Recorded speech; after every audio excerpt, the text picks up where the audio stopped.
département et qu'aujourd'hui,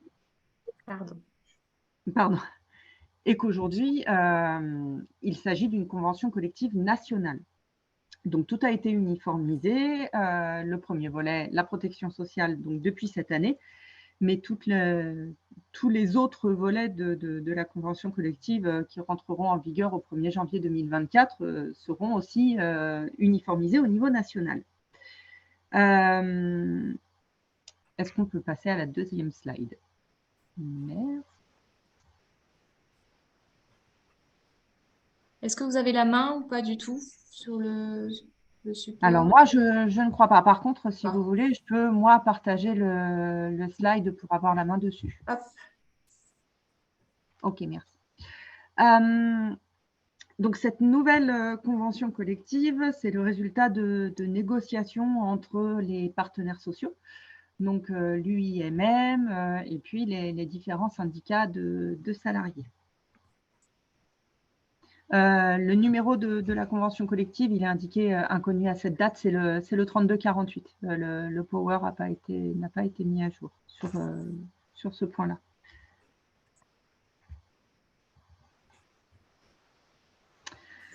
Donc pour les accords santé-prévoyance, ils portent un nom afin qu'on puisse les distinguer des autres garanties. C'est Cœur Industrie. Donc c'est un socle minimal de garantie en santé et en prévoyance qu'on va vous détailler, mais pas trop. Et je vais vous expliquer pourquoi. Donc il y a un socle minimum de garantie qui doivent être mises en place depuis le début de l'année. Concrètement, pour vous, les entreprises, il s'agit de savoir si toutes vos garanties respectent les minimums recommandés par la branche. Enfin, voilà, faire des comparatifs, etc., etc.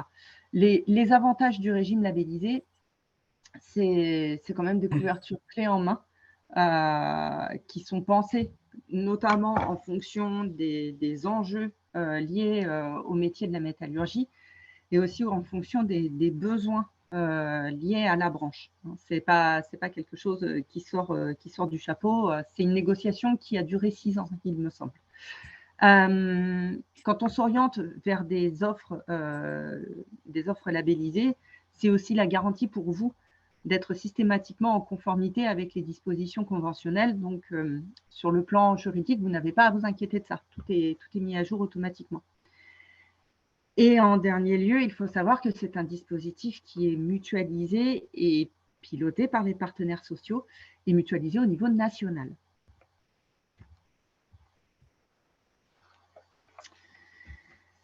Donc, la mise en conformité des régimes, 1er janvier 2023, c'est ce que je vous disais tout à l'heure. Il faut que vous vérifiez que toutes vos garanties respectent les minima recommandés par la branche. Nous, Harmonie Mutuelle, nous faisons partie des organismes qui ont été labellisés par la branche de la métallurgie. Et donc, à ce titre, on vous accompagne sur toutes les étapes de cette mise en conformité. Donc, ce sont les comparatifs, la construction des offres, si on s'oriente sur des contrats sur mesure bien spécifiques. Ça va être aussi la mise en conformité des actes juridiques, et puis ensuite la contractualisation des garanties, les informations auprès de vos salariés, l'affiliation sur les nouveaux contrats. Donc nous, on vous accompagne sur toutes ces étapes-là. Alors, couverture santé. Alors, avant d'attaquer ce volet-là, je voudrais juste préciser qu'on va vous donner une explication globale. C'est-à-dire qu'on ne va pas trop rentrer dans le détail, notamment parce qu'il y a autant de situations particulières que d'entreprises. Donc après, si vous voulez avoir vraiment quelque chose de plus affiné et de plus poussé, on peut prendre rendez-vous ensemble avec mes collègues. Mais là, ce que je vais vous présenter, c'est vraiment le dispositif général. Donc, sur la partie santé, il y a 3 niveaux de couverture possibles, sachant que chaque entreprise peut choisir son niveau de couverture de base. Dans tous les cas, voilà, vous avez ce socle conventionnel, ce minimum de couverture, et puis deux autres niveaux de garantie au choix. En termes de structure de cotisation, il y a 5 structures de cotisation qui sont possibles. C'est vraiment pour répondre à un maximum de besoins. Les tarifs sont régionalisés. Alors nous, en Normandie, nous sommes sur les tarifs de la zone basse, donc les tarifs les plus avantageux. En termes de taux, les tarifs sont des pourcentages du plafond mensuel de la sécurité sociale. Ces taux sont garantis pour 2 ans, donc 2023-2024. Ils seront réexaminés par la branche de la métallurgie et s'il doit y avoir un changement des taux, ce sera pour 2025. Dans ces taux qui ont été décidés par la branche, il y a aussi d'intégrer les 2% dédiés au degré élevé de solidarité pour le financement des services de prévention et d'action sociale.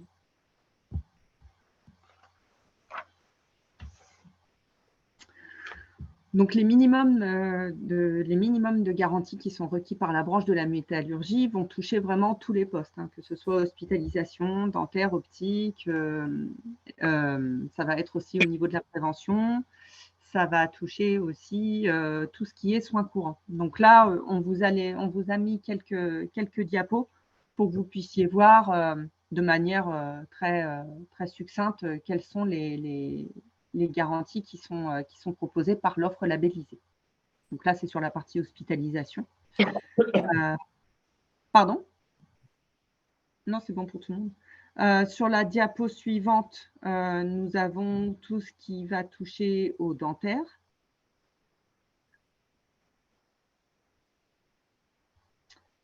Donc, vous, par rapport à vos contrats, une attention doit être portée notamment sur la partie soins dentaires où très souvent, les garanties de base, c'est 100% de la base de remboursement. Là, la branche de la métallurgie a demandé à ce que ce soit 125% de la base de remboursement. Voilà, généralement, c'est là-dessus où on voit si le contrat est en conformité ou pas.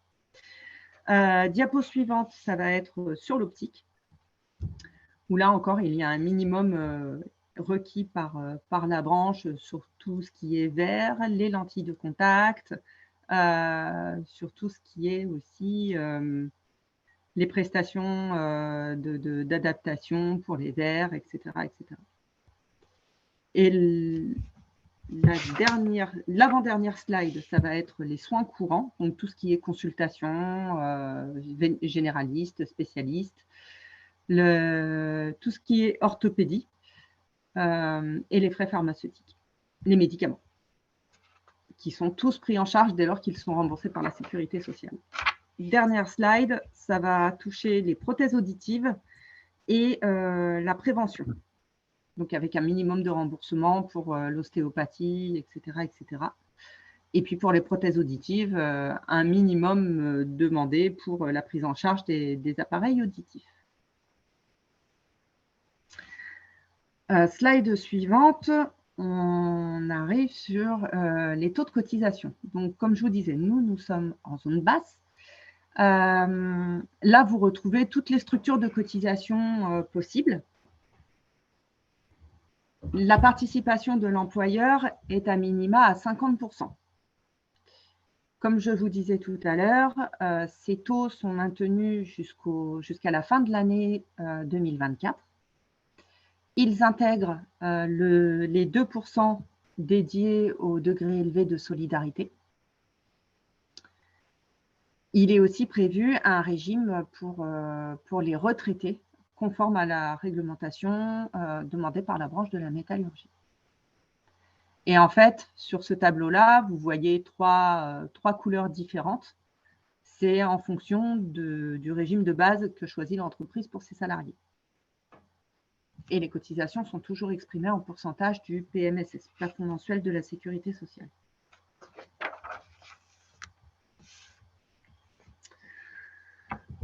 Pour terminer sur la partie santé,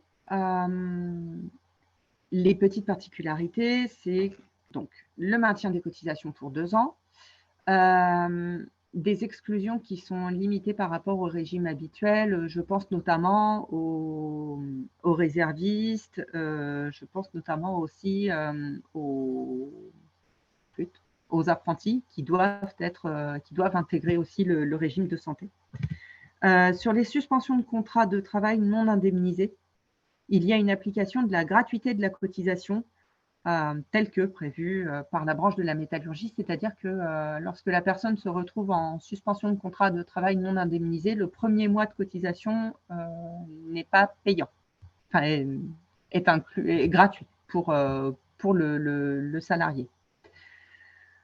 Donc, le degré élevé de solidarité, comme je vous en parlais tout à l'heure. Alors, on a reçu la semaine dernière ou cette semaine, en début de semaine, les actions qui vont être comprises par le degré élevé de solidarité. La liste n'est pas encore complètement établie, mais nous commençons déjà à avoir des informations sur les actions de prévention qui peuvent être menées au titre du degré élevé de solidarité.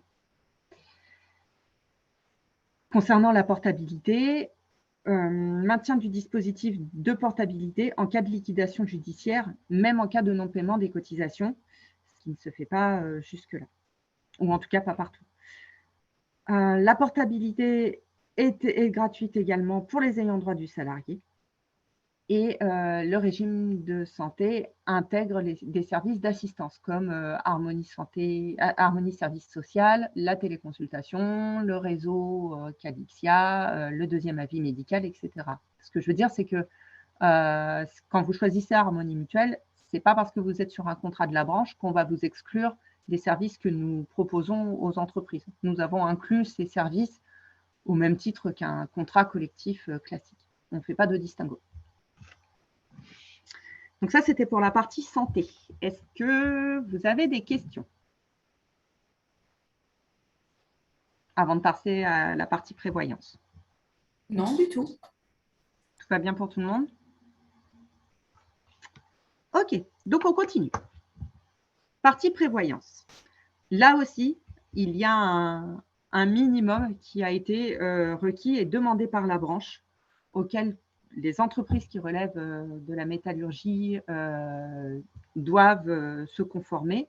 Et ces garanties vont toucher les collèges cadres, mais aussi les collèges non cadres. Et c'est la très grosse nouveauté. Alors, c'est la très grosse nouveauté, pas pour tout le monde, puisqu'il y a des départements qui avaient déjà des contrats, des garanties prévoyance mises en place, puisque, comme je vous disais tout à l'heure, il y avait autant de conventions collectives qu'il y avait de départements. Donc, c'était vraiment très disparate. Là, le minima s'applique pour tout le monde au 1er janvier 2023. Donc, sur la partie prévoyance, il y a un minimum avec des garanties additionnelles.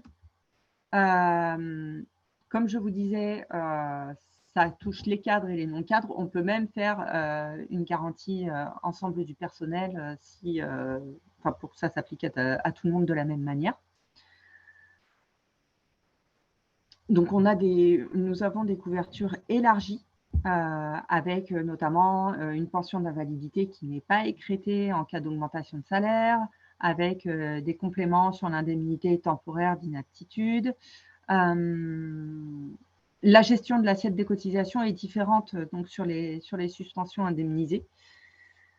Et il y a aussi une application de la gratuité de la cotisation en cas de suspension non indemnisée, au même titre que la partie santé.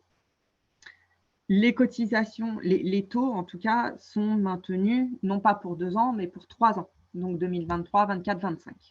Et s'il y a une révision des taux, ce sera pour 2026. Là aussi, il y a d'intégrer les 2% dédiés au degré élevé de solidarité.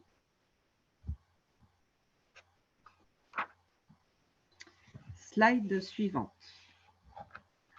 Donc là, concernant les salariés cadres, les garanties prévoyance vont toucher le capital, vont concerner le capital d'essai, avec petite nouveauté des rentes éducation qui sont demandées. La deuxième partie, ça va être l'incapacité temporaire de travail. Et la troisième partie, ça touche l'invalidité. Le PowerPoint va vous être envoyé, donc je ne vous fais pas le détail ligne à ligne. Ce qu'on peut voir souvent, c'est comme nouveauté, entre guillemets, c'est ça, c'est les rentes éducation sur la partie d'essai. Incapacité temporaire de travail, invalidité, ça c'est souvent déjà présent au titre des garanties prévoyance cadre. La nouveauté sur ces garanties prévoyance cadre, c'est qu'elles dérogent pour la première fois au 1,5% de la tranche A. Sur les garanties cadres, nous sommes à 1,12 de la tranche A et non plus à 1,50. Donc la métallurgie est un peu précurseur en la matière, en ce sens où la dérogation a été accordée. En termes de participation employeur, la participation employeur doit être de 1,12 sur la tranche 1 et de 1,743 sur la tranche 2.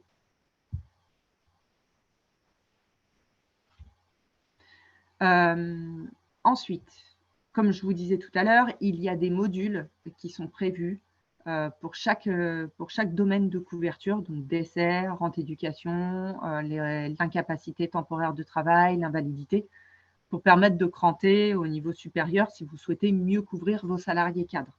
Je ne vous fais pas le détail parce qu'il y a deux slides entières. Voilà, après, c'est vraiment lié aux demandes de chacun, au contrat existant et à ce que vous souhaitez mettre en place pour vos salariés. Partie non cadre. Là aussi, il y a des minimums demandés par la branche qui sont assez similaires à ce qui est demandé pour les cadres, en tout cas en termes de nature de garantie. Donc là aussi, on demande un capital d'essai, enfin, la branche demande un capital d'essai. Là aussi, il est demandé des rentes éducation. Il est demandé aussi une garantie incapacité temporaire de travail et une garantie invalidité. Les niveaux de couverture sont un peu en deçà sur le décès, assez similaires sur tout le reste. C'est le taux qui est vraiment différent. Cette fois-ci, sur les salariés non cadres, le taux de cotisation, c'est 1,849% du salaire. Ce taux, alors on l'entend souvent et vous l'entendez peut-être vous aussi à la CPME, ce taux peut sembler élevé. Néanmoins, si ce taux a été décidé, c'est parce que l'UIMM a fait remonter toutes les démographies des entreprises qui adhéraient donc à l'UIMM et les actuaires ont travaillé sur ces démographies pour donner le taux. Donc le 1,849, ce n'est pas un hasard, c'est lié au risque des métiers liés, c'est lié au métier de la métallurgie, aux risques d'arrêt de travail qui sont connus et reconnus. C'est lié aussi à la moyenne d'âge, c'est lié à la composition en tout cas en termes de tranche d'âge, de composition familiale, etc. etc. On nous dit aussi qu'effectivement, le taux est un petit peu élevé. Alors nous, on a ce recul où on gère, enfin en tout cas, on est labellisé dans plusieurs branches et quand vous prenez des branches de l'économie sociale et solidaire, pour ce type de prestations, les taux, c'est 4%. Donc quand on passe de rien à 1,849, ça peut paraître élevé, mais nous, en tout cas, de ce qu'on voit dans d'autres conventions collectives, au final, ça reste quand même quelque chose d'assez raisonnable. En termes d'arrêt maladie, sur tout ce qui est risque en cours, ce qu'il faut savoir, c'est que pour les collèges inférieurs à 20 salariés, il n'y a pas de surfacturation sur les risques en cours. Nous ne facturons pas non plus tous les risques en cours des salariés qui ont plus de 58 ans et tous les arrêts maladie qui ont moins de 3 mois. Donc, il y a quand même un effort qui est fait.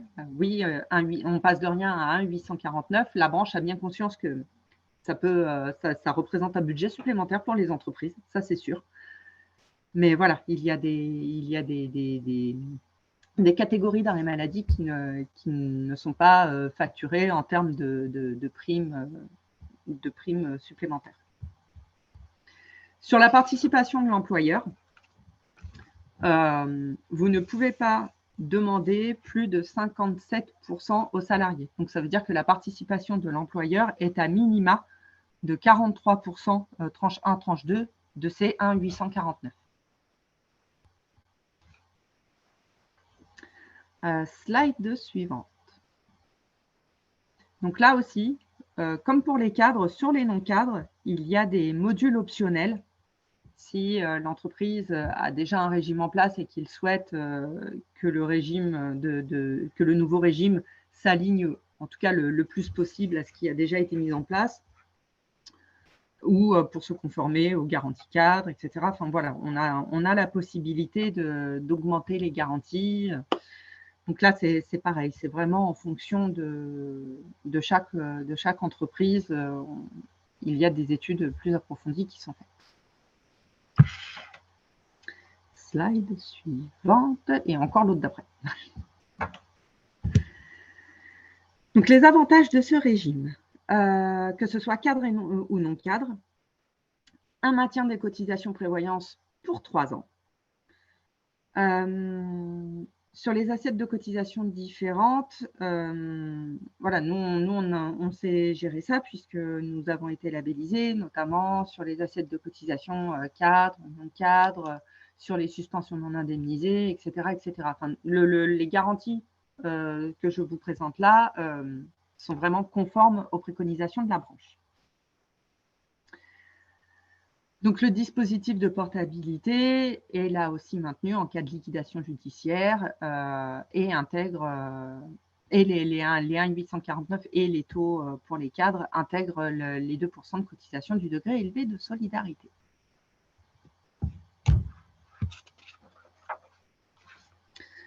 Petit focus sur le maintien de salaire conventionnel qui est amené à évoluer l'année prochaine. Donc, pour les cadres, actuellement, la franchise en nombre de jours d'arrêt de travail en cas de maladie ou accident de la vie privée, il n'y a pas de franchise en termes de jours. Alors, attendez, je suis un peu perdue là-dessus. Non, franchise. Charline? Merci. C'est bon, j'ai réactivé mon micro. Ouais. J'ai un bug sur… Alors, attends. Alors, en fait, la franchise pour les cadres, elle ne va pas évoluer pour l'année prochaine pour la partie maintien de salaire employeur. Puisqu'en fait, vous avez peut-être remarqué que sur la prévoyance, ce qu'on va demander pour les cadres, c'est que la partie prévoyance, l'assurance en elle-même, prenne le relais après votre obligation employeur de maintien de salaire. Ça va, ça ? Donc là, on souhaitait du coup vous faire voir les évolutions prévues, puisque l'évolution, elle concerne surtout les non-cadres. Si vous voulez faire voir la slide d'après. Voilà, donc ça, c'est les obligations actuelles en fonction des différents territoires métallurgie sur la partie maintien de salaire employeur. Ça, c'est ce qui est encore valable jusqu'à la fin de l'année. Et pour l'année prochaine, c'est là la nouveauté sur la slide d'après, où justement, on va avoir cette partie franchise à 0 jour, comme pour les cadres. Et ensuite, ça va être 100%. Il n'y aura plus ce système de 2 paliers où après un certain temps, le salarié perd en revenu. On sera sur 100% de maintien de salaire. Et après, en fonction de l'ancienneté du salarié, on maintient 3 mois ou 120, 150 ou 180 jours. Et seulement après, la prévoyance intervient. C'est bon. Le nombre de franchises, le nombre de 0 franchise, il est limité ou c'est limité à un certain nombre de carences de franchises sur l'année? Alors, c'est effectivement glissant. C'est sur l'année, en fait. On est sur une franchise discontinue. Est-ce que vous me suivez? Oui, oui, c'est bon. Ce qui est le cas déjà actuellement, hein, c'est déjà discontinu.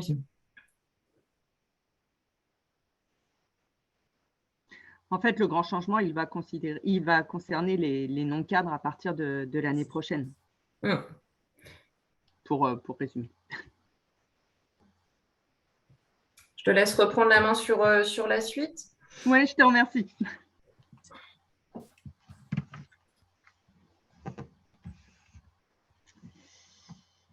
Donc, concernant Harmonie Mutuelle, comme je vous disais, nous faisons partie des organismes qui avons été labellisés par la branche. À ce titre, nous avons co-construit l'offre de la métallurgie. Alors, l'offre dédiée aux entreprises de la métallurgie. Ceci dit, comme je vous disais, ce n'est pas parce qu'il s'agit d'une offre de la convention, d'une offre convention collective que nous ne donnons pas accès aux mêmes services que pour les autres entreprises, notamment. Donc nous avons plusieurs domaines d'expertise, la partie santé, la partie prévoyance, épargne retraite et salariale et tout ce qui est prévention. Donc cette partie prévention, elle va notamment intervenir par le biais du degré élevé de solidarité et des actions de prévention qui peuvent être mises en place par rapport à en tout cas en accord avec ce degré élevé de solidarité. Ça va toucher les diagnostics de potentiel humain, ça peut être tout ce qui est qualité de vie au travail, organisation du travail, etc. etc. Donc prévoyance, on l'a vu, et la partie épargne salariale et retraite, ça va toucher l'épargne salariale et retraite des salariés, mais ça va toucher aussi toute la partie épargne retraite des entreprises, notamment avec la prise en charge des indemnités de fin de carrière. Voilà, ça c'est vraiment tout ce que nous pouvons faire pour les entreprises et peu importe que ce soit une offre conventionnelle ou autre, en tout cas, ces services-là, nous pouvons intervenir dans ces domaines.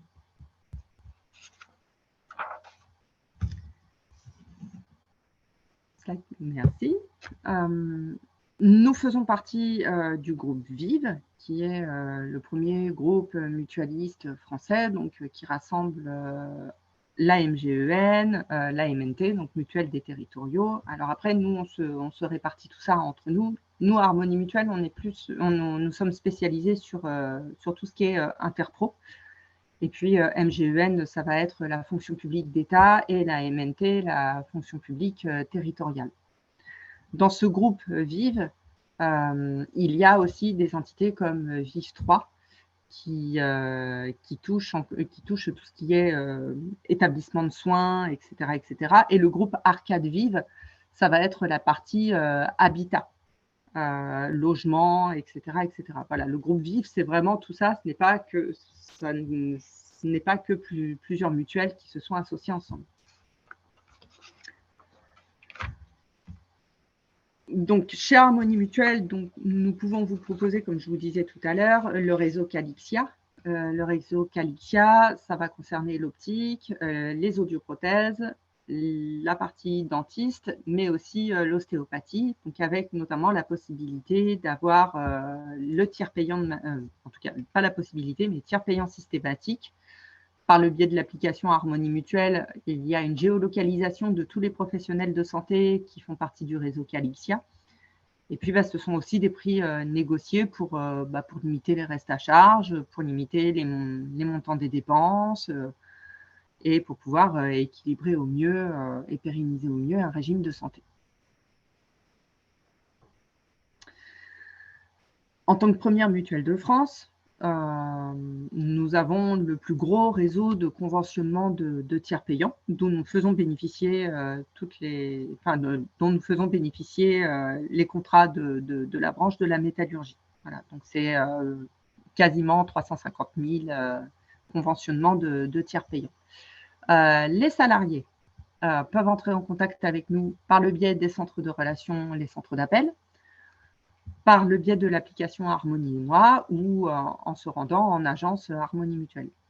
Les agences sont notre relais. Ils accueillent les salariés et les renseignent, même sur des contrats collectifs. Donc, les services dont je vous parlais au tout début, ça va être la téléconsultation quand la personne ne peut pas se déplacer. Ça va être RMA, notre partenaire sur l'assistance en cas de situation un petit peu compliquée. Pour les personnes qui ont déjà un diagnostic médical qui a été posé, c'est la possibilité de faire appel à un deuxième avis médical pour confirmer ou approfondir le premier diagnostic qui a été établi.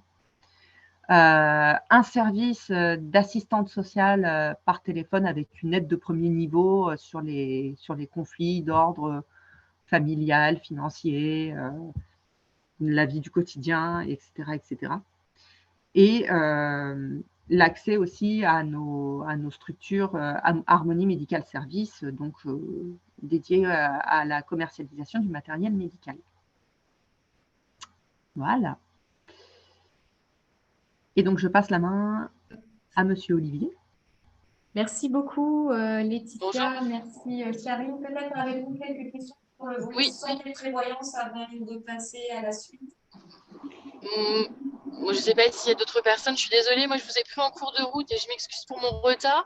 Je ne sais pas si la question a déjà été posée. Et en fait, aujourd'hui, moi, j'accompagne plusieurs entreprises dans la métallurgie et j'ai un gros point d'interrogation. Puisque j'ai des entreprises qui avaient mis des régimes de mutuelle et de prévoyance il y a quelques années et qui ont du coup pratiqué l'article 11 de la loi E20.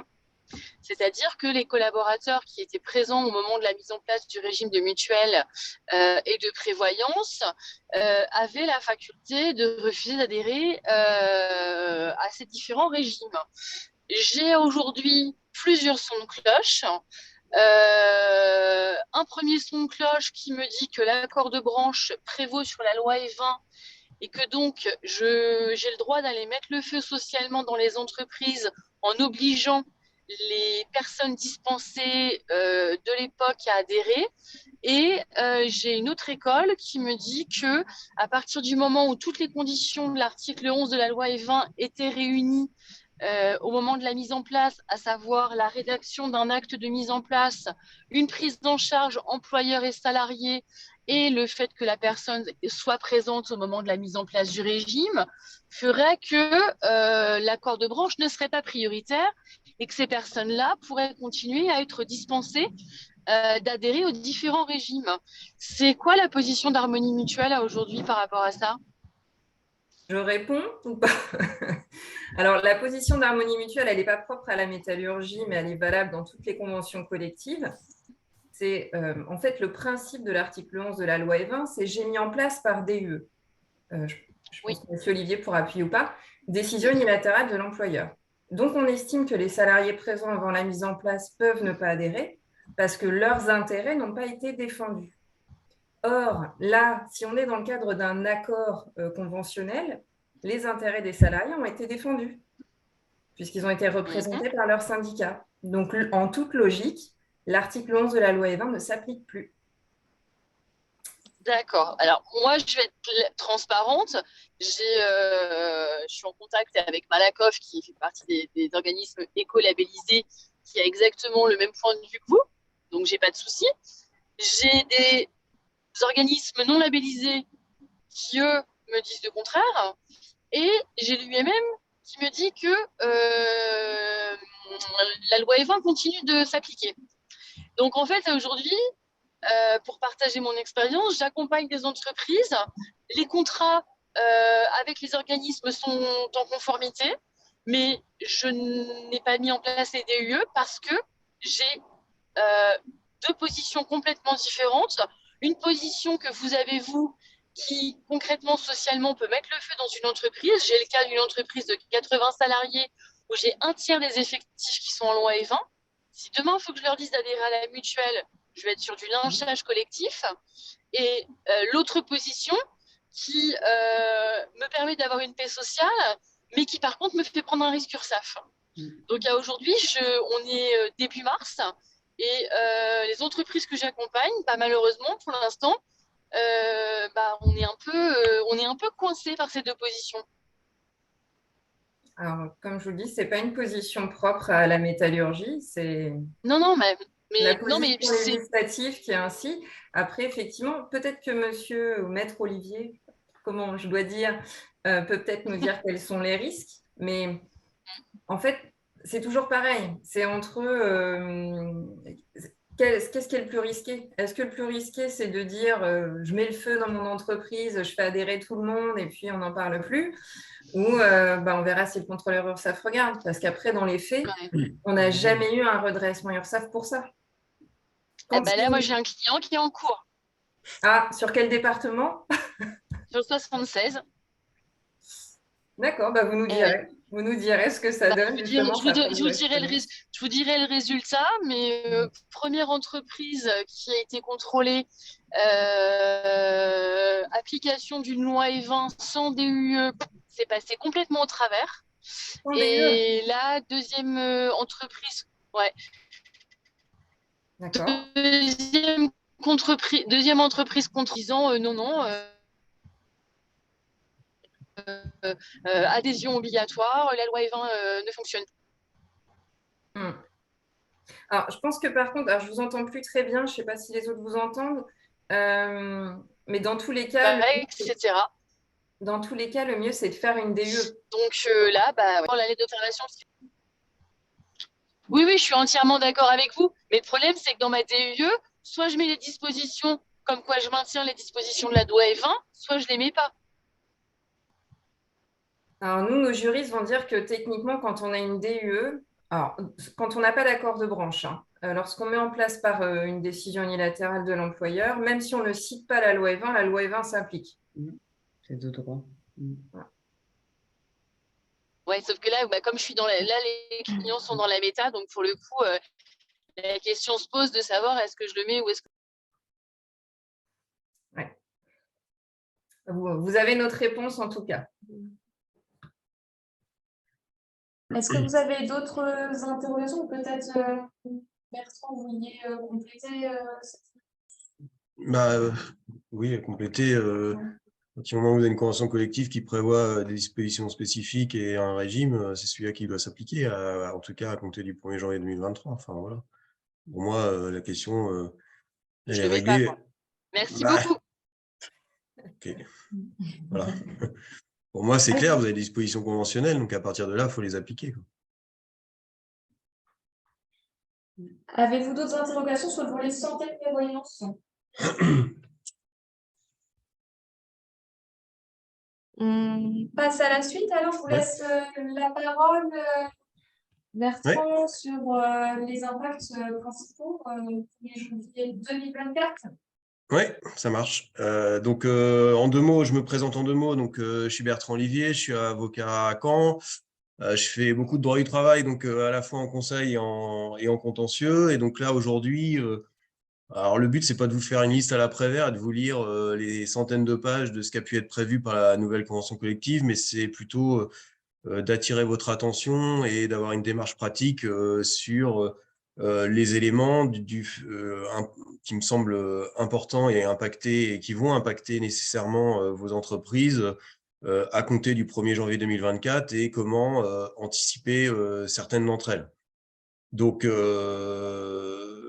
la métallurgie avait pour particularité d'avoir des accords nationaux, des accords territoriaux, un accord sectoriel. Et je pense qu'il y a une volonté d'unification de la branche qui a abouti à la négociation et à la conclusion d'une seule convention, une convention unique collective de la métallurgie qui, à part le sujet dont on vient de parler précédemment, va s'appliquer au 1er janvier 2024. Donc, le principe qui est fixé et qui est clair, c'est que, en gros, l'ensemble, la convention collective, cette nouvelle convention collective, va se substituer à l'ensemble des dispositions antérieures. Donc, ça, c'est le principe. Il y a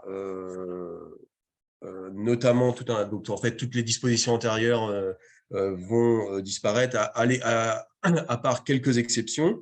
Donc, il y a d'une part, en ce qui concerne les accords nationaux, il y a toute une liste d'accords qui sont abrogés, ça veut dire qu'ils disparaissent purement et simplement, et il y a certains accords qui perdurent. Donc, vous allez avoir, je ne vais pas tous vous les lister, mais vous verrez dans cette convention collective, il y a une annexe qui liste les accords qui sont maintenus. Et il y a un premier accord qui est maintenu, c'est sur le champ d'application, savoir quelles entreprises vont continuer à relever de cette convention collective. Il y a les accords relatifs au CDD et contrat de travail temporaire dans la métallurgie, cet accord-là est maintenu. Et il y a également l'accord national de janvier 2021 sur l'appointement minimum des cadres.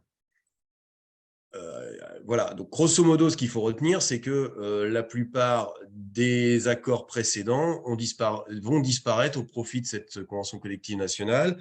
S'agissant des conventions territoriales, donc en fait, elles ont été Pareil, elles sont abrogées sous réserve. Alors, si elles ont pas été dénoncées en temps et en heure, elles peuvent perdurer, mais pour ce qui nous concerne, c'est-à-dire Calvados, Orne, Manche ou Rouen et Dieppe, elles cessent de s'appliquer au 1er janvier 2024 au profit de cette nouvelle convention collective.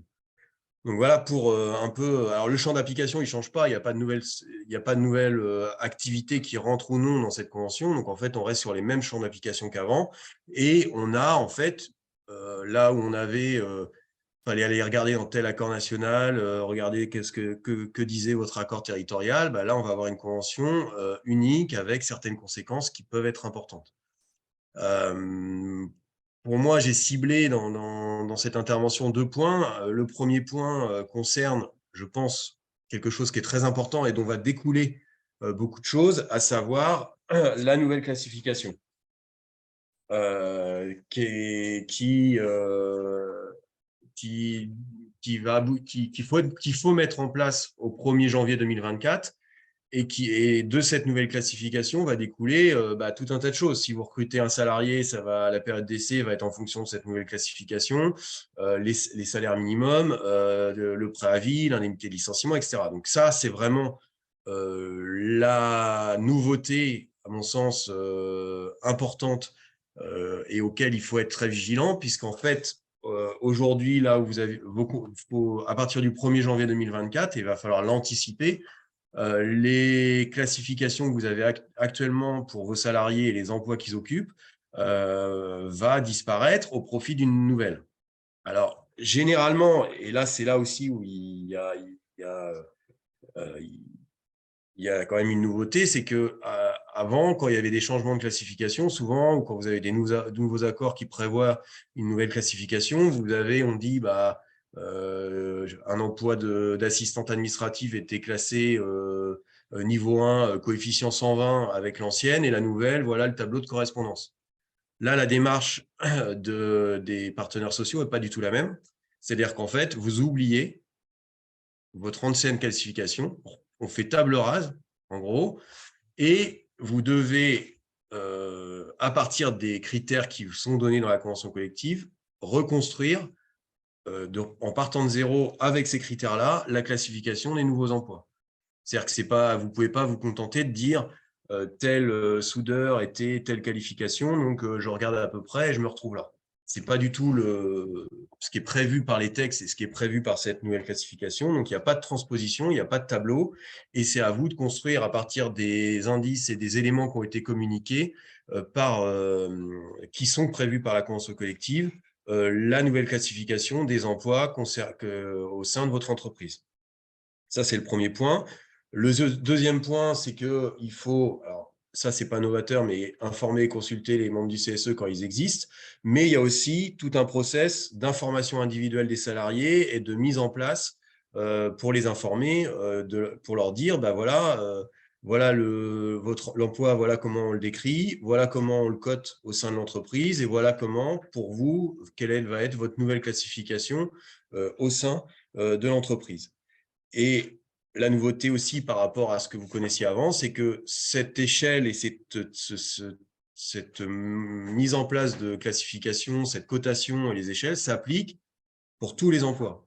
C'est-à-dire qu'en fait, c'est la même règle, il y a une échelle unique, c'est la même règle, on applique les mêmes critères, que ce soit pour l'ouvrier jusqu'au cadre supérieur. Et donc, le principe par rapport à ça, c'est une échelle unique de classification, on part sur les mêmes méthodes de cotation, on additionne un certain nombre de points et on voit où est l'emploi concerné.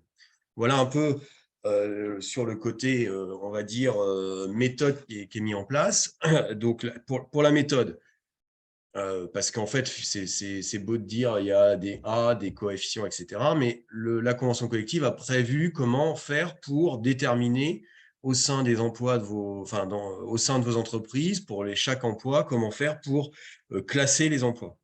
Donc, en fait, il y a, et c'est leur méthode de cotation, c'est-à-dire que vous avez 6 critères qui sont rappelés dans la convention collective. 6 critères il n'y en a pas un qui est supérieur à l'autre pour la classification, c'est-à-dire qu'il y a 6 critères et à l'intérieur de ces 6 critères, vous avez 10 degrés retenus, du plus simple au plus fort, et 1 degré vaut 1 point, et 10 degrés, 10 degrés vaut 10 points, et on multiplie, et c'est comme ça qu'on arrive à la cotation. Donc, les 6 critères, il y a complexité de l'activité, les connaissances, l'autonomie, la contribution, encadrement, coopération, communication, avec à l'intérieur un certain nombre de choses qui vous permettent de voir à quoi correspond pour chaque emploi, quelle est la complexité, quelles sont les connaissances nécessaires pour l'emploi ou le niveau de diplôme nécessaire, quelle est l'autonomie, est-ce qu'il y a une autonomie proche de 0 ou est-ce que c'est totalement autonome. Enfin, il y a tout un tas d'éléments à l'intérieur de chaque critère. Et une fois qu'on a ces critères-là, on a des degrés d'exigence de 1 à 10. Et dans chaque critère, on va dire, par exemple, pour tel poste, dans le critère complexité de l'activité, ce critère-là, si par exemple vous avez un salarié, vous estimez, et ça, vous verrez, c'est un peu orienté, il y a un tableau qui est prévu par la convention qui dit degré 5, par exemple, je vais vous donner un exemple parce que pour être clair, par exemple sur la complexité de l'activité, le degré 1, c'est réalisation de tâches simples, répétitives, signalement des anomalies. Donc ça, c'est pour un emploi de base, ça veut dire que pour le critère de complexité de l'activité, le salarié, s'il est dans ce cadre-là, il aura 1 point. Par contre, si vous êtes dans le degré 4, c'est réalisation d'activités diversifiées, appréciation et traitement diversifiés, mise en œuvre de modes opératoires répertoriés et adaptés. Dans une hypothèse comme celle-là, dans le critère complexité de l'activité, il aura 4 points. Et à chaque critère, connaissance, autonomie, contribution, encadrement, communication, vous avez à chaque fois à choisir le degré de niveau d'exigence prévu pour l'emploi. Et puis, une fois que vous avez fait pour vos 6 critères, vous additionnez le nombre de points. Et c'est ce nombre de points qui va vous permettre de dire le salarié est dans le groupe A avec tel point et telle classe, ou B, C, D, jusqu'à, sauf erreur de ma part, jusqu'à I, qui correspond au poste le plus haut et le poste de cadre. Donc, voilà un peu le principe de base, puisque derrière, ça veut dire quoi? Ça veut dire que concrètement, l'emploi le plus basique dans la convention collective de la métallurgie correspondra à 6 points, puisque vous aurez 1 degré par chaque critère. Et l'emploi le plus élevé dans la convention collective correspondra à 60 points. Ça suppose un emploi où, sur chaque critère, vous avez un degré d'exigence maximal, c'est-à-dire le 10e degré. Pardon? Ça peut pas le faire. Ah, il y a un micro qui est resté ouvert. J'en profite du coup pour vous dire qu'on vous enverra aussi cette nouvelle convention collective avec le tableau détaillé, comme ça vous l'aurez aussi directement avec vous. Est-ce que Madame Bridon, vous pourriez s'il vous plaît couper votre micro? Merci. Voilà. Non, elle ne nous entend pas. Je suis sûre qu'il te l'a envoyé à un moment donné. J'ai même dit, si tu veux, je te l'imprime. Madame Brindon, on va lui envoyer un message. Vous pouvez continuer. Ça marche, pas de problème. Donc, il y a entre 6 et 60 points. En fonction du nombre de points que vous avez, bah, vous êtes classé, il y a 9 groupes. Sûr que tu n'as rien d'autre. Non, j'ai que ça. Elle a fait une contrefaite.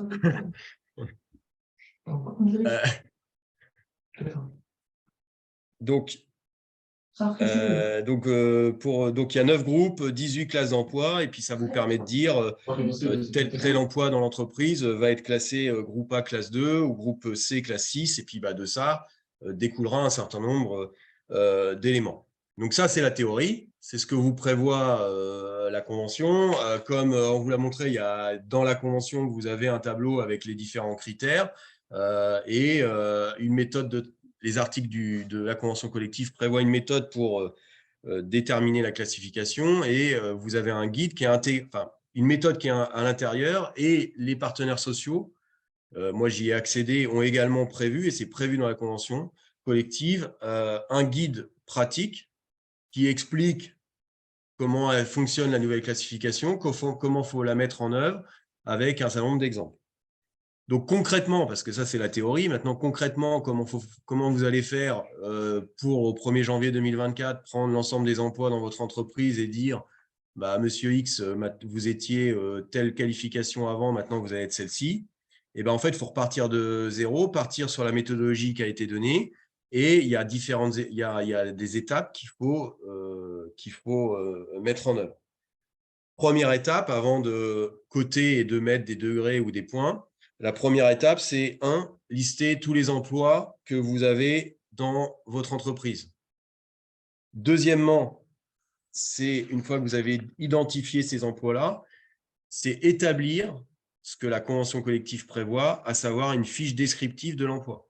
C'est-à-dire, vous listez vos emplois. Une fois que vous les avez listés, vous avez une fiche descriptive à compléter avec un certain nombre de données à intégrer dedans, description des activités significatives de l'emploi, nature et périmètre des responsabilités, etc.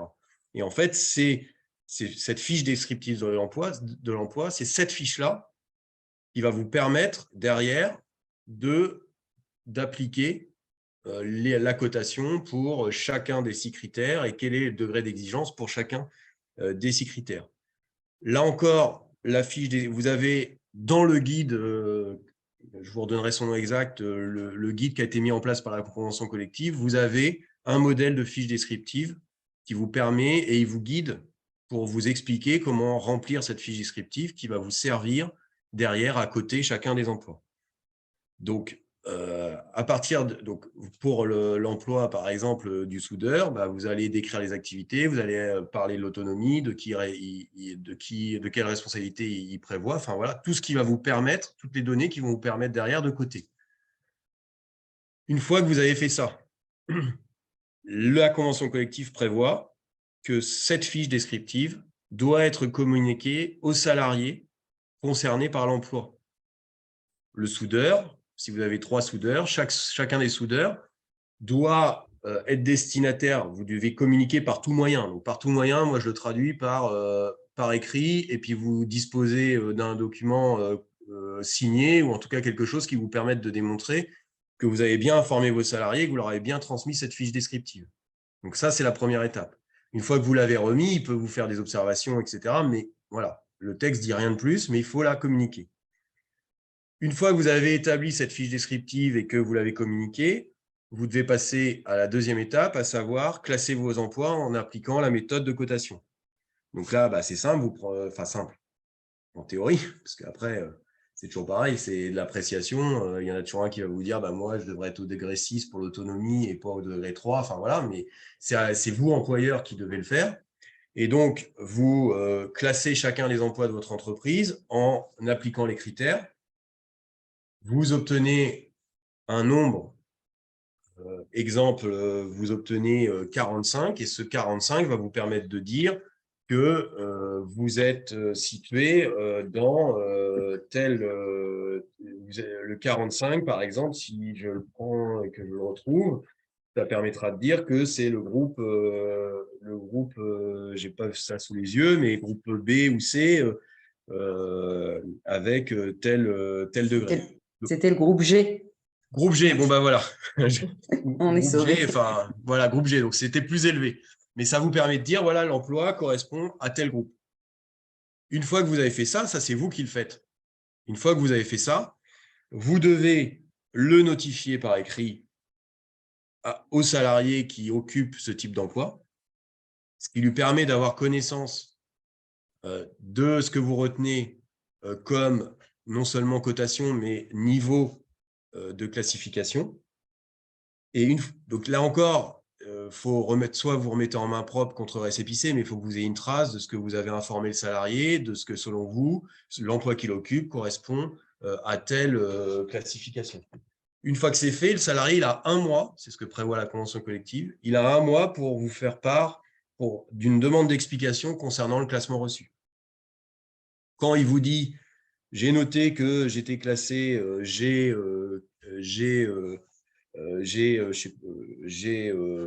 position, enfin, je ne sais plus quelle position, expliquez-moi pourquoi je suis classé comme ça ». Dans ces cas-là, vous disposez vous-même d'un délai d'1 mois pour indiquer pour chacun des 6 critères le degré que vous avez retenu. Donc, c'est de dire aux salariés, l'autonomie, j'ai retenu tel degré, le 3e, connaissance, j'ai retenu tel degré, le 4e, le 1er pour les tâches, etc. Et une fois que vous avez ça, le processus, entre guillemets, le processus, il s'arrête, c'est de l'information. Donc forcément, moi, ce que je trouve important là-dedans, c'est que, il est important en amont de préparer votre liste d'emploi, de bien faire vos fiches descriptives, d'appliquer votre cotation de la manière le plus objective possible, sachant que ce n'est pas une cotation qui est faite par salarié, hein, elle est faite par emploi. Donc, c'est bien l'emploi qui est concerné. Et une fois que vous avez fait ça, il faut bien anticiper pour pouvoir respecter le formalisme, mais surtout, c'est ce qui vous permettra d'éviter des contestations sur le classement par la suite. Imaginez que vous ayez fait la fiche descriptive, que vous l'avez communiquée aux salariés, que derrière, vous avez établi votre cotation, que vous informez par écrit, comme le prévoit la convention collective, de la cotation. Deux solutions, soit le salarié n'a pas d'observation dans le délai d'un mois. S'il n'a pas d'observation, ça veut dire qu'il n'a pas grand-chose à dire. Ou alors, s'il a des observations, c'est-à-dire qu'il vous demande comment vous avez fait pour le retenir, vous communiquez bien ça. Si vous communiquez les éléments qui retiennent et que là encore, vous n'avez pas d'observation, ça sera des éléments qui permettront de démontrer qu'a priori, il n'a rien contre le classement que vous avez retenu. Par contre, si vous avez des salariés qui disent, qui commencent à discuter sur certains éléments, c'est là où je pense qu'il faut échanger, expliquer pourquoi, pour que de manière le plus objective possible, vous ayez une classification qui correspondra à l'emploi occupé au 1er janvier 2024. Voilà sur la démarche. Et la dernière étape, c'est comment concrètement, une fois que vous avez mis en place ces étapes-là, comment concrètement, au 1er janvier 2024, vous faites apparaître la classification. Est-ce que vous faites un avenant au contrat de travail, par exemple? Ça, c'est une question qui peut se poser. Moi, j'aurais tendance à vous dire qu'il ne faut surtout pas faire d'avenant au contrat de travail, parce que pour moi, un avenant au contrat de travail, ça suppose que vous demandez l'accord du salarié. Donc, si vous demandez l'accord du salarié, c'est que vous demandez son avis et vous lui demandez son accord. Donc, non, ce n'est pas formaliser ça par un avenant au contrat de travail.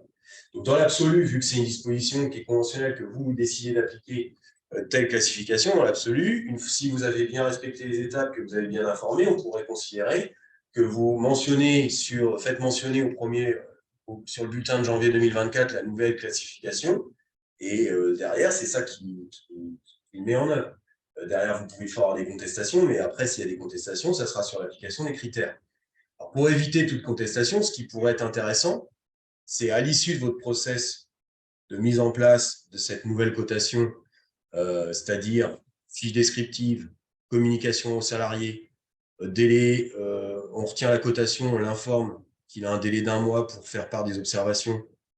S'il en a, on lui répond les degrés, etc. S'il n'en a pas, on le note.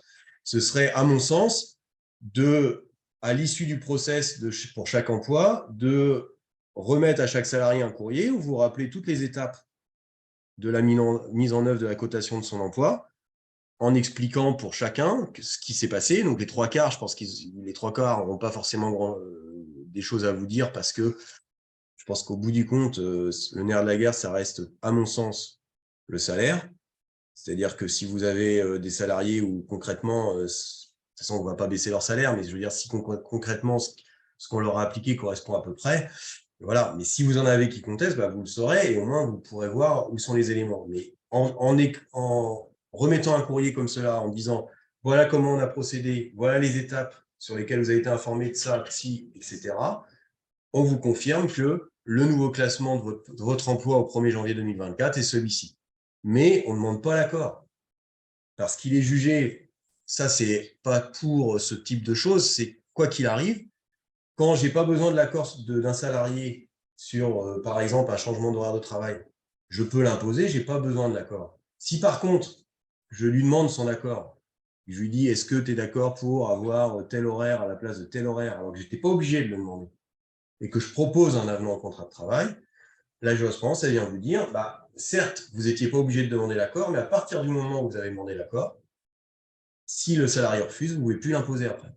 Donc, c'est pour ça qu'à mon sens, dès lors que la nouvelle classification relève des dispositions de la convention collective. Ça veut dire quoi? Ça veut dire que ce n'est pas un avenant au contrat de travail qui doit formaliser le classement qu'au bout du compte, l'employeur va retenir. Voilà un peu, moi, c'est comme ça que je vois les choses. Donc, par rapport à ça, c'est un peu le process, mais dans le process qu'il faut intégrer. Alors, j'ai parlé de l'information du salarié avec ce qui est prévu par la convention collective, mais forcément, il y a un rôle, si jamais vous avez un CSE, il y a un rôle au niveau des institutions représentatives du personnel, puisqu'il y a un rôle d'information et de consultation des institutions représentatives du personnel. Donc là encore, le texte distingue. Si vous êtes dans une entreprise de plus de 50 salariés avec un CSE de plus de 50 salariés, dans ces cas-là, c'est information et consultation préalable sur les modalités envisagées pour la mise en œuvre de la classification de l'entreprise. Donc ça veut dire concrètement que vous devez les informer et les consulter avant de mettre en œuvre la nouvelle classification, mais avant également de mettre en œuvre la détermination des critères classants, etc. Donc, à mon sens, ça veut dire que vous l'anticipiez en 2023 pour informer et consulter le CSE pour dire voilà comment le process qu'on va mettre en place, à savoir voilà comment marche aujourd'hui, voilà ce que prévoit la convention collective, voilà comment marche la nouvelle classification, voilà comment on va mettre en œuvre ça. Nous, on va mettre une fiche descriptive d'emploi, on va laisser telle date aux salariés, on va les informer à telle date. Enfin voilà, tout le process, pour moi, il faut informer, consulter le CSE là-dessus.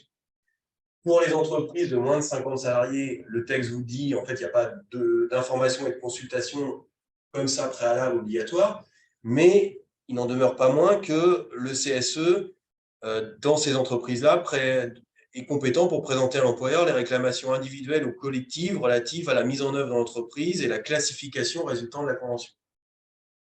Donc, on a l'impression que c'est moins fort, mais il n'empêche qu'il faut quand même les consulter et les informer. Donc, moi, j'ai envie de vous dire, si vous avez un CSE au sein de l'entreprise, que vous soyez plus ou moins 50 salariés, il faut communiquer sur la nouvelle classification, communiquer sur la façon dont vous allez la mettre en œuvre, et ne distinguez pas si vous êtes plus de 50 ou moins de 50. Informez, consultez, expliquez le process, expliquez bien comment vous allez fonctionner. Éventuellement, moi, j'ai tendance à vous dire une réunion au minimum pour informer sur comment ça va fonctionner dans la branche, en donnant par exemple le guide pratique que je vous ai évoqué, qui fait 45 pages, qui a été mis en place par la branche, en donnant aussi des supports d'information et en indiquant voilà comment on doit procéder et voilà comment nous, on va le mettre en œuvre et qu'on pensait le mettre en œuvre. C'est-à-dire, on va d'abord, nous, employeurs, lister les emplois, on va établir des fiches descriptives d'emploi. Une fois qu'elles seront établies, on les notifiera aux salariés. Après, on fera la cotation et puis tout le process que je vous ai rappelé. Et dans l'absolu, moi, je ferai même une deuxième réunion. Une fois que vous avez listé vos emplois, que vous avez fait vos fiches descriptives et que vous avez prévu votre cotation, je ferai, avant d'informer les salariés de cette cotation-là, je ferai une réunion pour consulter les membres du CSE pour leur dire voilà ce qu'on pensait retenir et puis avoir leur avis. Après, c'est pas demander l'avis, c'est pas un avis conforme. S'ils ne sont pas d'accord, ils ne sont pas d'accord, mais ça vous permettra de voir là où il y a peut-être des choses, le bas blesse ou pas, mais en tout cas, ils seront informés, consultés, ils pourraient aussi communiquer là-dessus. Et quoi qu'il arrive, ça permet de montrer qu'il y a un dialogue là-dessus.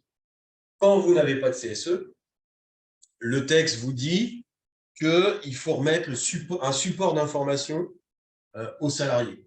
C'est-à-dire que là encore, moi je suis allé chercher sur Internet, vous tapez guide pratique, nouvelle classification métallurgie, vous allez avoir un guide de 45 pages et vous avez également un document que j'ai imprimé par rapport à ces éléments-là qui sont en fait un document d'une ou deux pages assez simplifié qui explique aux salariés comment va se passer la classification, qui vous résume ce que je vous ai expliqué juste avant.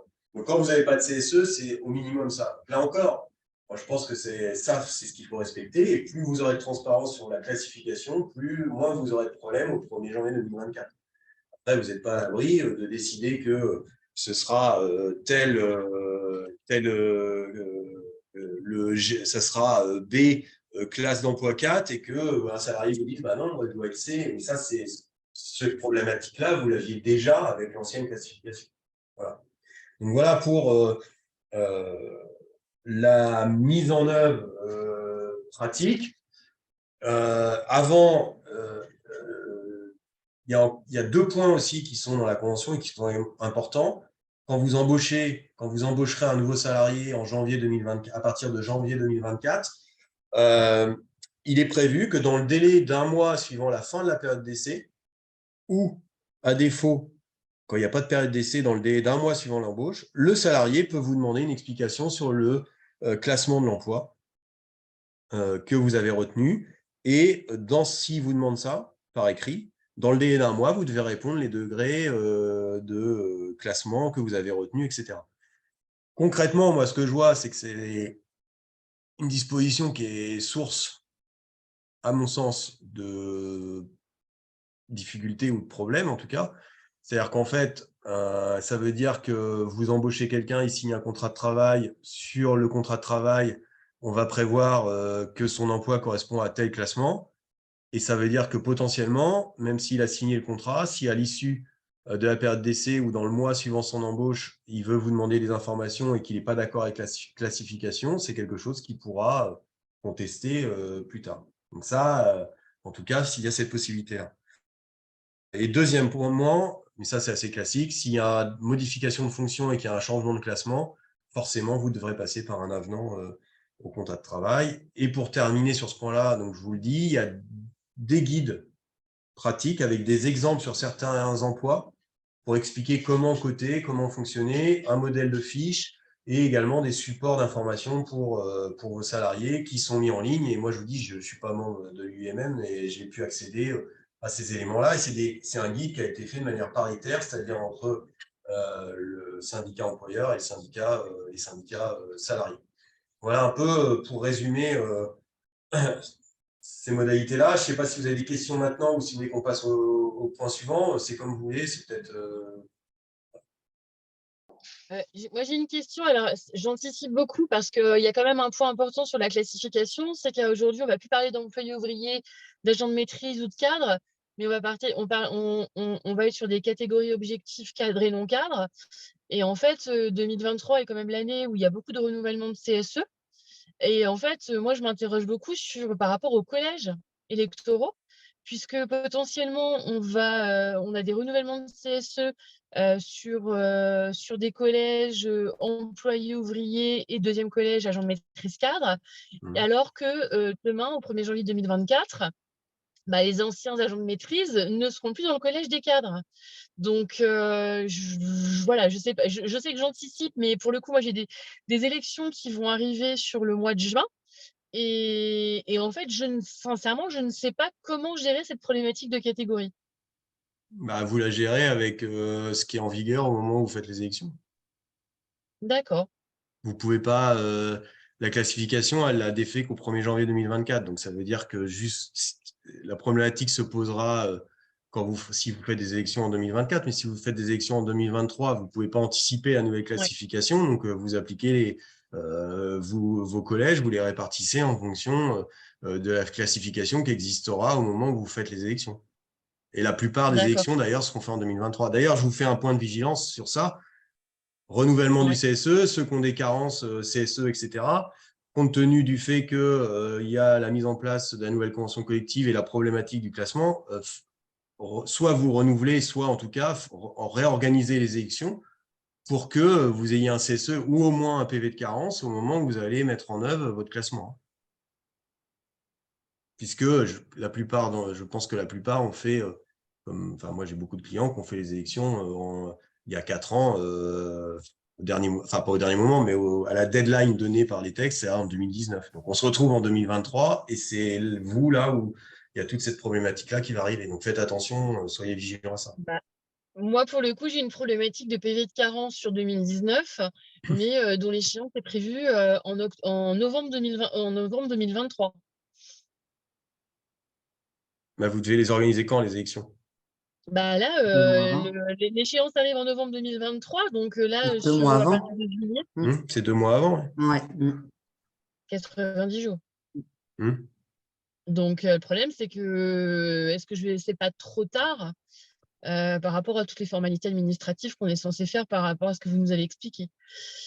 Bah, On peut toujours les anticiper un ah peu. non, Hein. vous avez, je veux dire, mon explication était peut-être longue, mais grosso modo, il faut que vous partiez, on est qu'en février, quand même. Enfin, on est début mars.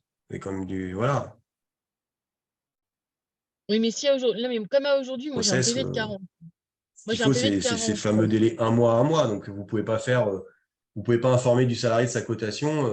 Enfin, pour moi, il faut anticiper un peu avant, mais sinon, ça va Non, quand mais ce même. que je veux dire, c'est non, non, mais ce que je veux dire, c'est que moi aujourd'hui j'ai un PV de carence qui Mhm. qui arrive à échéance en novembre 2023 et que donc par conséquent, je ne pourrais pas faire d'infoconsulte de CSE avant de présenter quoi que ce soit aux salariés en fait. Je vais me retrouver dans la situation où effectivement j'ai un PV de carence et qu'il va falloir que je formalise au maximum tout ce que vous nous avez expliqué, mais je vais pas pouvoir faire d'infoconsulte Ouais, mais si vous avant. avez un PV de carence oui, mais si vous avez un PV de carence, que vous êtes couvert et que que vous êtes dans les délais, alors je ne sais plus quand on a un PV de carence, quand est-ce qu'il faut réorganiser, mais si vous êtes Bah, couvert, si vous n'avez c'est pas de le même 2 CSE, mois. vous avez pas, c'est 2 mois On est avant. toujours Donc, sur les 2 mois. on est toujours sur les ouais. 90 jours. Non, c'est pas 2 mois, c'est 3. C'est 90 jours sur un renouvellement. Non, c'est 2 mois sur un renouvellement et 90 jours de cas de mise en place. Oui, c'est ça. Donc, si vous avez un PV de carence, ce sera 90 jours. Mais de toute façon, la question, c'est qu'il faut que vous soyez en règle au moment où vous mettez en œuvre. Donc, si jamais vous n'avez pas de CSE quand vous informez les salariés et que vous faites les éléments, bah, on ne peut rien vous reprocher. D'accord. L'information et la consultation du CSE, elle se justifie que s'il y a un CSE. S'il n'y a pas de Elle est en CSE, place. que vous auriez dû en mettre un, là, vous auriez une problématique. Mais si vous êtes Oui, dans les d'accord. clous au niveau Ok, organisation CSE, il n'y a pas de problématique. Oui, ce d'accord. qu'il faut retenir, c'est pas prendre de retard dans ces élections. C'est Quoi, ça. parce que là, voilà. C'est être, être dans les règles pour bien anticiper les élections. Mais si au moment où vous mettez en œuvre votre cotation avec toutes les démarches, il n'y avait pas de nécessité de CSE ou que votre CSE reste valable, bah, c'est bon. Vous n'avez pas de souci. OK. Est-ce qu'il y a d'autres questions?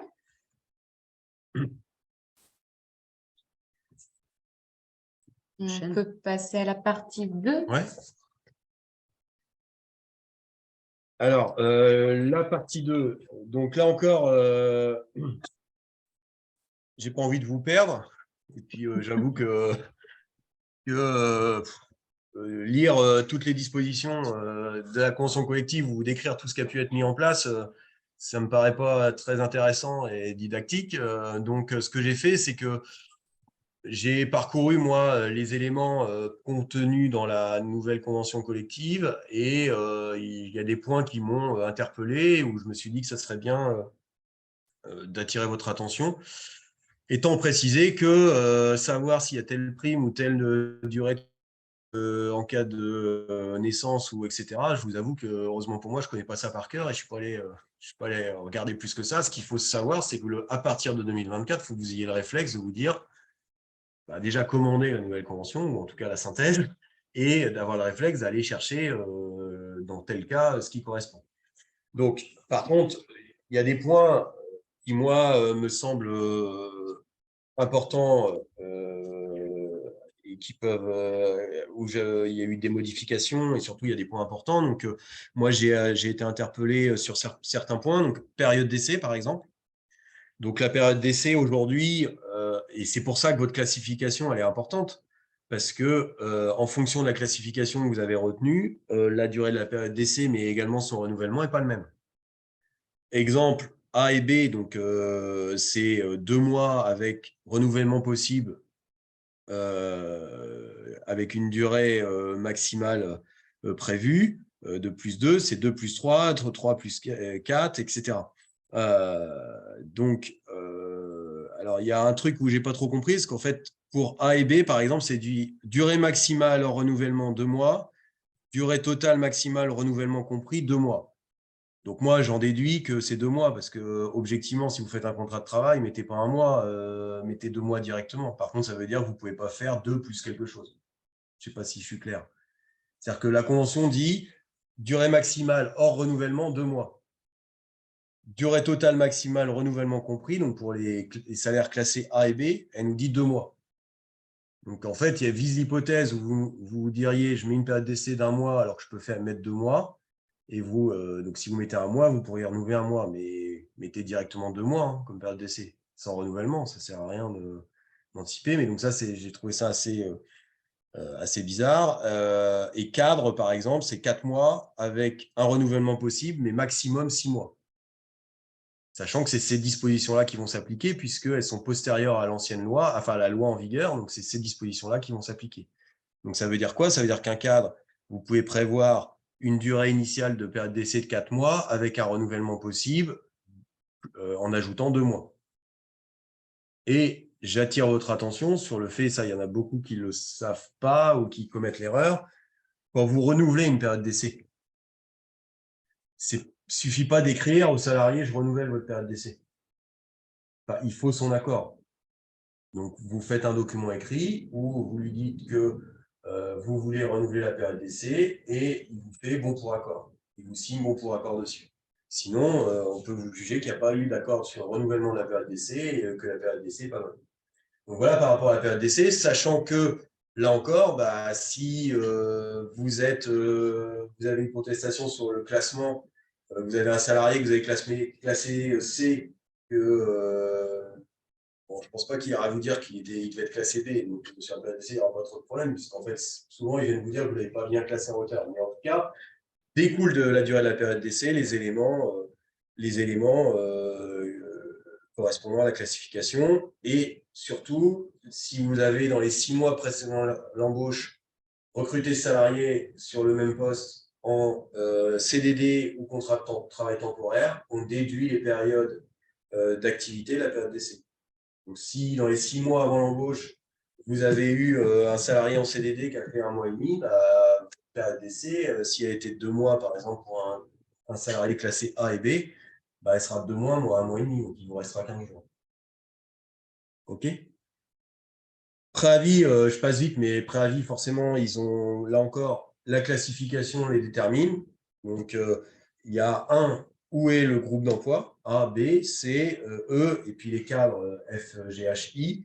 Et après, c'est l'ancienneté, et puis ça varie en fonction de l'émission de licenciement, mais ça, c'est des choses que vous irez voir dans la convention. Il y a une modification aussi sur indemnité de licenciement. Donc, en fait, il y a la distinction au départ principale, elle est salarié cadre ou non cadre. C'est-à-dire que pour les non-cadres de A à E, l'indemnité, ça correspond à l'indemnité légale. C'est-à-dire un quart de mois de salaire brut par ancienneté jusqu'à 10 ans et un tiers au-delà. Et pour les cadres, en fait, il y a des nouvelles modalités de calcul et ça dépend de l'ancienneté. Plus ou moins 8 ans d'ancienneté, vous avez un calcul qui est fait et on vous dit aussi quelle rémunération on doit prendre en compte ou pas. Et le maximum est de plafonner à 18 mois. Donc là encore, ça c'est plus savoir que les indemnités ne seront plus les mêmes, mais finalement, il faut enlever votre référentiel des anciennes conventions ou accords collectifs et repartir sur la nouvelle convention. Un point aussi, alors je ne sais pas si vous en avez beaucoup, moi je ne suis pas fanat, mais clause de non-concurrence, clairement, ça ne vaut plus le coup. Hein. Mettez pas de clause de non-concurrence parce que la rémunération est un peu délirante. C'est-à-dire qu'il est prévu que la contrepartie financière, si vous avez une clause de non-concurrence, elle est de 50% de la moyenne mensuelle brute des 12 derniers mois. En gros, vous devez verser la moitié d'un salaire pour que la personne n'aille pas à la concurrence. Ça, pendant 1 an, si vous pouvez, la clause, elle peut avoir une durée d'1 an et être renouvelée jusqu'à 2 ans. Si vous êtes au-delà d'1 an, c'est 60% du salaire. Donc, ça veut dire quoi? Ça veut dire, attention quand vous faites une clause de concurrence. Et surtout, si vous voulez l'appliquer, réfléchissez bien. Parce que 50% du salaire pour que quelqu'un n'aille pas vous concurrencer, ça veut dire que c'est chargé, c'est chargé comme un salaire. Ça veut dire que vous payez la moitié de son salaire pour juste pas aller à la concurrence. Et 60% au-delà d'1 an. Sachant que vous pouvez prévoir de lever la clause de concurrence. Vous avez 15 jours pour le faire. Là encore, j'attire votre attention sur le fait que si vous dispensez de préavis ou si vous faites un licenciement pour faute grave, la clause de concurrence, vous la levez dans la lettre. Donc voilà. Donc moi, je sais qu'il y a beaucoup d'employeurs qui aiment bien mettre des clauses de concurrence dans le contrat en disant ça ne mange pas de pain, et puis psychologiquement, sauf que, et que les 3/4 du temps, ils veulent l'élever. Par contre, si vous la levez, bah, faites bien attention parce que si vous oubliez de la lever, ça peut coûter cher. 50% du salaire. Et derrière, une fois si elle n'est pas levée dans les temps, c'est imparable. Hein. Vous êtes obligé de la payer, même si le salarié, sauf s'il ne la respecte pas, mais s'il la respecte, vous êtes obligé de la payer, même s'il est parti à Marseille. Donc, voilà. Donc ça, c'était un petit point sur lequel que je voulais évoquer. Il y a également un point qui est important sur la durée du travail. A été prévu les modalités pour les astreintes. Donc, désormais, elles doivent faire il est prévu par la Convention les modalités, notamment de la contrepartie financière ou le repos qui doit être prévu à titre de contrepartie, sauf si vous avez un accord d'entreprise qui prévoit déjà des modalités. Mais si vous n'avez pas d'accord d'entreprise, vous devez vous rapporter à la convention collective pour l'astreinte et il faut une programmation individuelle, c'est-à-dire que 15 jours avant, les salariés qui sont sous astreinte doivent savoir quels seront les jours d'astreinte et comment ça se répartira, avec possibilité de ramener ça à un jour franc s'il y a des circonstances exceptionnelles. Donc ça, c'est les astreintes. Aménagement du temps de travail. Alors là, si vous êtes aux 35 heures, vous payez 35 heures ou 35 heures plus heures sup, j'ai envie de vous dire, c'est pas de souci. Par contre, il est dit que les entreprises faisant application de l'article 5 de l'accord national du 23 février 82, c'est-à-dire qu'ils font application du travail selon un cycle de 12 semaines en vertu de cet article-là, ou d'un temps partiel annualisé en vertu d'un article 4 du 7 mai 96, ou encore d'une réduction horaire par JRTT en vertu de l'article 5 ou par organisation du temps de travail sur l'année en vertu de l'article 8 du 28 juillet 98. Donc, si vous avez mis en place ce type d'aménagement en vertu des anciens accords nationaux, qu'est-ce que dit le nouveau texte? Il vous dit que vous pouvez continuer à appliquer ces accords jusqu'à la fin de la période de décompte en cours au sein de l'entreprise à la date d'entrée en vigueur de la convention. Ça veut dire quoi? Ça veut dire si, par exemple, vous avez une annualisation, une organisation du temps de travail sur l'année. Dont la modulation, donc, du coup. Ouais, pardon? La modulation est visée, alors. Par exemple, bah, on vous dit que ça reste en vigueur pendant la période de référence qui reste en cours. Ça veut dire quoi? Ça veut dire que, alors moi je le traduis 1er janvier, on est le premier, si vous avez une modulation qui part du 1er janvier de l'année jusqu'au 31 décembre, si on applique les textes, on va se dire que la convention collective entre en vigueur au 1er janvier 2024. Moi, j'aurais tendance à dire que votre modulation s'appliquera sur la base de l'ancien texte jusqu'au 31 décembre 2024. Parce que le premier jour a commencé. Mais imaginez que vous ayez une modulation, il y a certains qui ont une modulation qui vont de mai à juin. Donc mai 2023, juin 2024.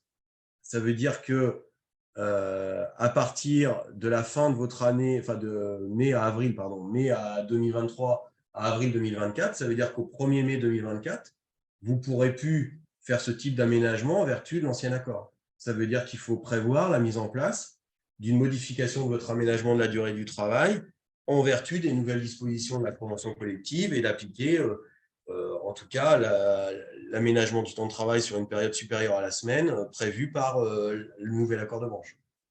Donc ça, c'est hyper important parce que ça veut dire que vous pouvez être si vous avez mis en place des modalités d'aménagement du temps de travail en vertu de certains accords nationaux, bah, vous pouvez vous retrouver avec des choses qui se reposent plus sur un accord de branche, en tout cas pas sur le bon. Par contre, sur vos salariés cadres forfait jour, la nouvelle convention collective, donc elle prévoit des modalités pour les forfaits jours. Elle vient vous dire que les conventions de forfait jour conclues avec vos salariés sur les accords antérieurs restent valables. On maintient, il n'y a pas de difficulté par rapport à ça.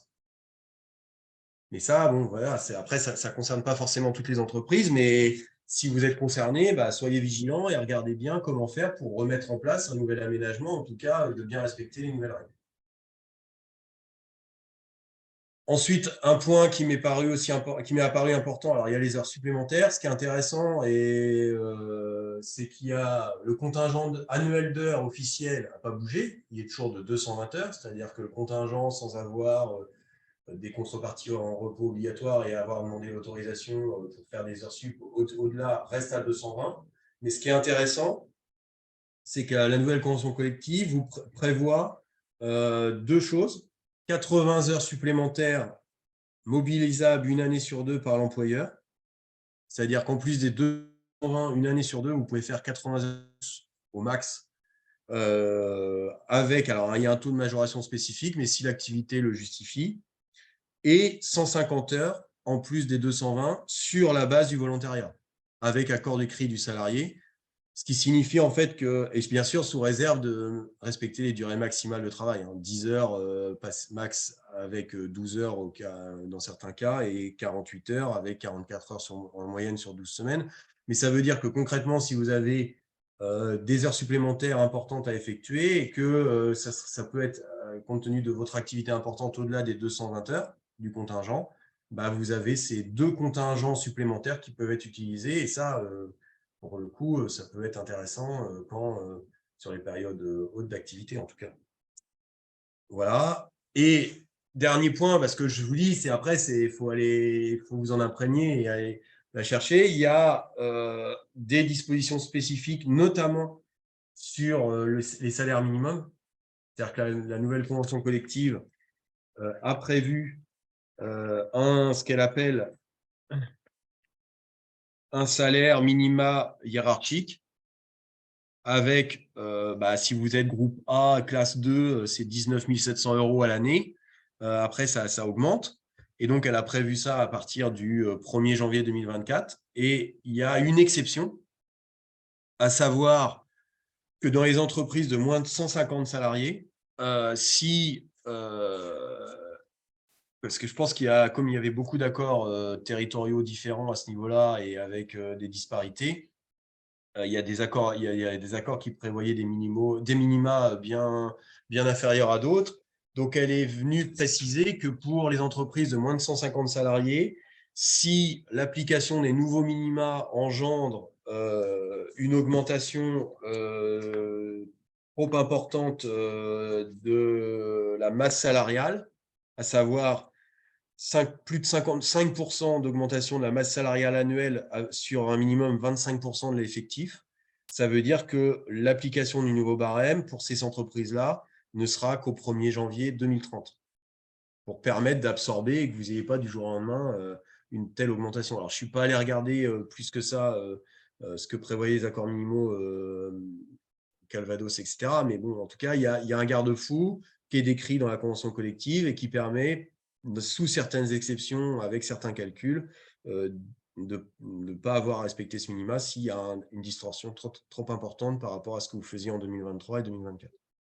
Voilà voilà. Après, il y a tout un tas, il y a les primes, il y a une prime d'ancienneté, il y a des modalités qui sont appliquées, mais je vous dis là, j'ai essayé de faire un tour d'horizon des mesures qui me paraissaient les plus essentielles, mais voilà un peu ce que je peux vous dire sur ce que j'en ai vu.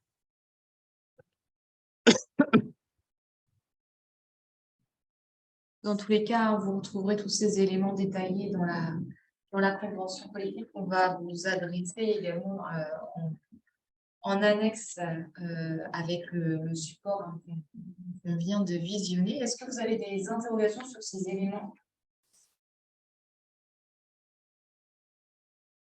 avant qu'on clôture?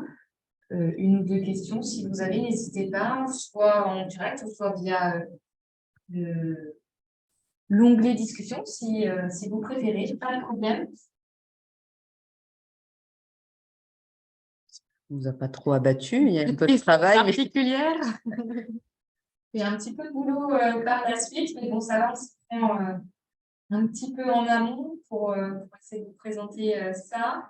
En tout cas, un grand merci aux intervenants pour vos explications. On va vous envoyer aussi leurs coordonnées, comme ça, si vous avez davantage d'interrogations, n'hésitez pas à les contacter également en direct. On vous envoie les différents éléments là très vite.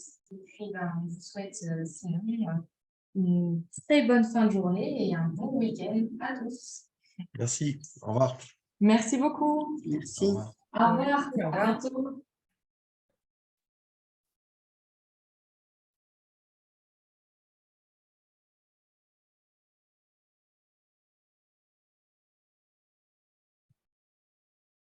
intéressant.